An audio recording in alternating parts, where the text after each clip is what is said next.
Star Wars just kind of expects us to cheer for the Republic without actually questioning what it was. Like, yay democracy, yay freedom, yay blue holograms of old men shouting in giant rooms.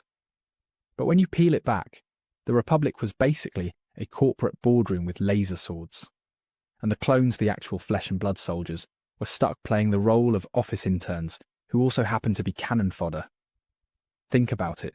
You've got a government that can't even manage to keep the Trade Federation from blockading entire planets, but somehow they get their hands on a secret army, and everyone just shrugs. Oh yeah, millions of guys in identical armor just showed up out of nowhere. Totally normal. Nothing suspicious here.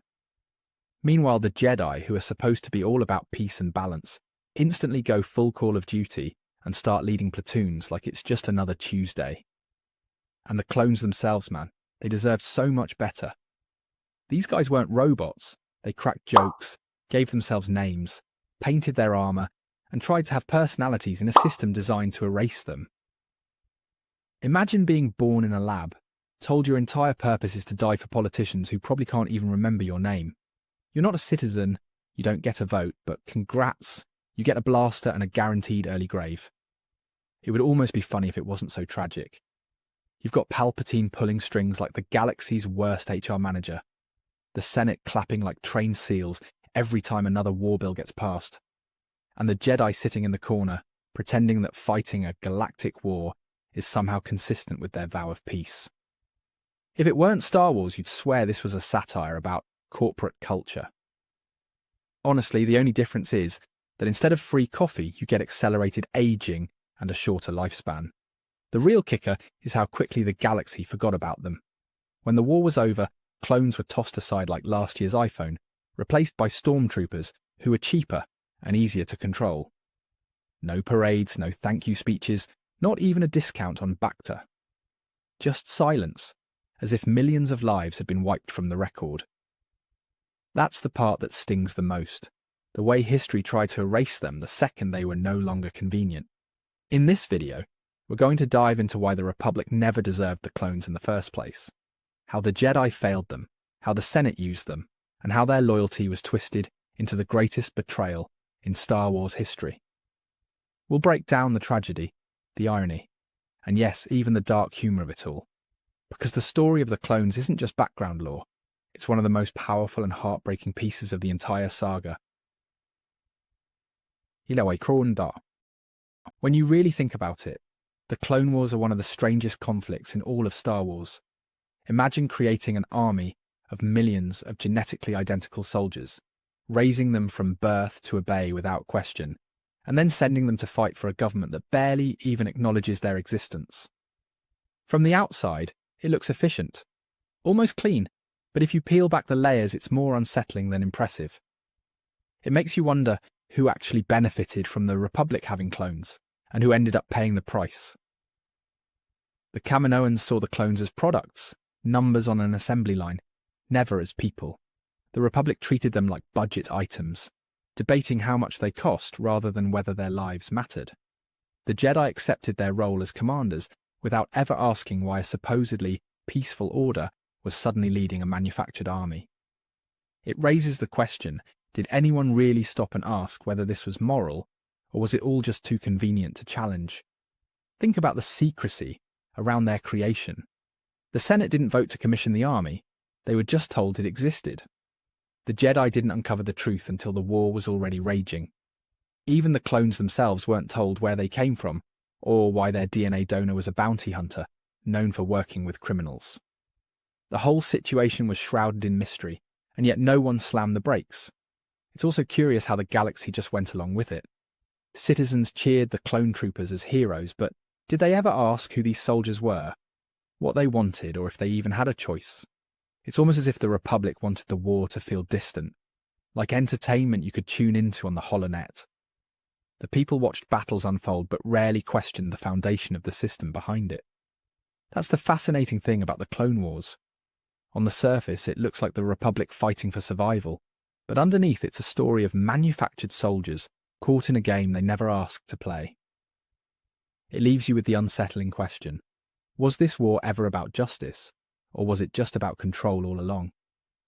The more you dig into this, the more infuriating it becomes. The Republic never asked if the clones wanted to fight, they just assumed compliance. The Jedi, supposedly guardians of peace, shrugged and said, "Well, I guess we're generals now," and went along with it. How do you go from meditating about balance to commanding battalions overnight without questioning the ethics of it? It's maddening how quickly they rationalized it. Let's talk about the Senate. These are the same people who can spend weeks debating trade routes but had no problem throwing millions of clones into planetary meat grinders. Senators like Bail Organa or Mon Mothma occasionally raised concerns, but their voices were drowned out by warmongers like Massa Meda and Palpatine's allies. The Republic's bureaucracy treated living beings as spreadsheets and nobody seemed to care. The Jedi aren't off the hook either. Yoda called the clones a gift, as if they were lightsabers instead of people. Obi-Wan used them as tactical assets. Anakin formed attachments to them, but still never questioned why they were bred for war. Even Ahsoka, who loved Rex like a brother, never truly confronted the morality of a war fought by disposable lives. It's hypocrisy dressed up as leadership. When you step back, it's hard not to feel sadness for the clones. These were men who bonded with each other, who gave themselves names, painted their armor, and tried desperately to carve out individuality in a system that only saw them as expendable. They found identity in nicknames like Fives, Echo, and Rex, because to the Republic they were just serial numbers. That small rebellion against anonymity is heartbreaking in itself. Look at how many of them died anonymously. Entire legions wiped out on battlefields like Umbara, where Jedi like Pong Krell treated them as nothing more than pawns in his twisted game. Clones weren't just dying for the Republic. They were dying at the hands of the Jedi who should have protected them. The idea of being slaughtered by your own generals adds an unbearable layer of tragedy. Even the survivors lived with trauma. Think of Rex watching his brothers fall, or Cody following Order 66, only to realize years later that his entire life had been a manipulation. Clones like Cut Lawquane deserted not because they were cowards, but because they wanted a life worth living, something beyond endless wars. Their sorrow was rooted in the fact that they had to choose between loyalty and survival. What makes it worse is how forgotten they became. By the time of the Empire, clones were phased out, replaced by conscripts, as if they were outdated technology. The galaxy they bled for didn't even bother to remember them. There were no statues, no memorials, not even recognition of their sacrifice. They were erased from history almost as quickly as they were manufactured. The sorrow of the clones isn't just about death, it's about invisibility. They fought for a republic that never truly acknowledged their humanity, and when the war ended, they vanished like ghosts in the shadows of galactic history. But for all that tragedy, you cannot deny how incredible the clones were. These were men trained to perfection, capable of coordinated tactics that put most natural-born armies to shame. Watching the 501st charge into battle, or the 212th hold the line under impossible odds, you're reminded of just how formidable they were. Their efficiency on the battlefield was unmatched, and it's genuinely awe-inspiring. Take the siege of Mandalore. Rex and Ahsoka leading their forces against Maul's loyalists was one of the most breathtaking military campaigns in Star Wars. Or look at the defense of Kamino, where clones fought tooth and nail to protect the very facility that created them. These battles show not only their skill, but also their unwavering loyalty to one another. And their camaraderie was something special. Whether it was Domino's squad, struggling through training on Kamino, or the Bad Batch using their unique mutations to flip missions upside down, the bonds between clones were as strong as any Jedi family. They weren't just soldiers, they were brothers who made each other stronger. That connection is what made them more than weapons. Even in small moments, the awe shines through. A clone taking off his helmet to comfort a child, a squad joking before heading into a deadly mission, or Rex refusing to kill Ahsoka even when the chip told him to. These moments prove they weren't just conditioned soldiers, they were people capable of extraordinary humanity under unimaginable pressure. The clones' greatness is bittersweet. They showed the galaxy the power of loyalty, courage, and resilience, but it was all built on a foundation of exploitation. That duality makes them one of the most compelling parts of the entire saga. Despite everything, the clones still inspire hope. Because in the face of being treated as tools, They chose to be men. They carved out personalities, made jokes, decorated their armor, and built friendships that outlasted orders. That act of defiance, however small, was a beacon of hope in a system designed to strip them of identity. Look at characters like Rex, who lived to see beyond the war and fought for the rebellion later on. Or Cut, who built a family on a quiet farm, showing that clones could step outside their genetic destiny.